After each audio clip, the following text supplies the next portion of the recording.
निधा खानला मदत करण्यात इम्तियाज जलील यांचा मुख्य रोल, गोपीचंद पडळकर. नाशिकच्या धर्मांतर प्रकरणात अटक करण्यात आलेल्या निधा खानला मदत करण्यात इम्तियाज जलील यांचा मुख्य रोल असल्याचा आरोप भाजपा आमदार गोपीचंद पडळकर यांनी केला आहे.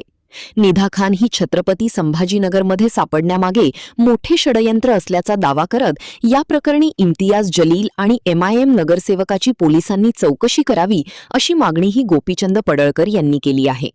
ते सांगली जिल्ह्यातील जत येथे बोलत होते. पाहूया ते काय सांगतात. जय श्रीराम.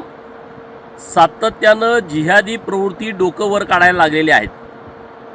महाराष्ट्रामध्ये लव जिहाद, लँड जिहाद, वोट जिहाद, ज्यूस जिहाद आणि मागच्या काही दिवसामध्ये नाशिकमध्ये सापडलेला कॉर्पोरेट जिहाद. नाशिकच्या पोलिसांचं अभिनंदन आहे. अत्यंत लक्षपूर्वक काळजीपूर्वक त्यांनी हे प्रकरण हाताळलं, बाहेर काढलं.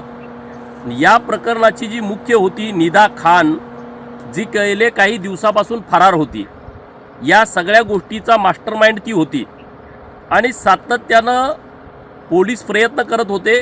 काल संभाजीनगरमधून निधा खानला अटक केली आहे.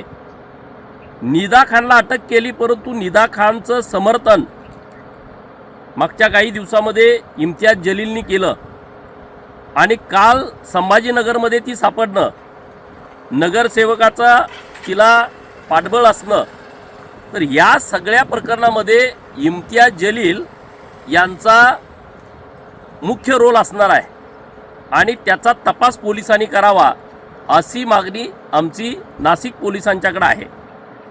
ह्यांची प्रवृत्ती कशी आहे बघा.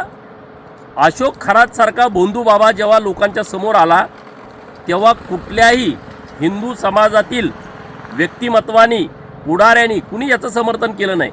त्याला जेलमध्ये टाका किंवा त्याला कुणी दडवून ठेवला नाही. दुसऱ्या बाजूला निधा खानसारखा जेव्हा विषय पुढे येतो तेव्हा इम्तियाज जलील आणि त्यांचे सगळे सहकारी उघडपणे भूमिका घेतात.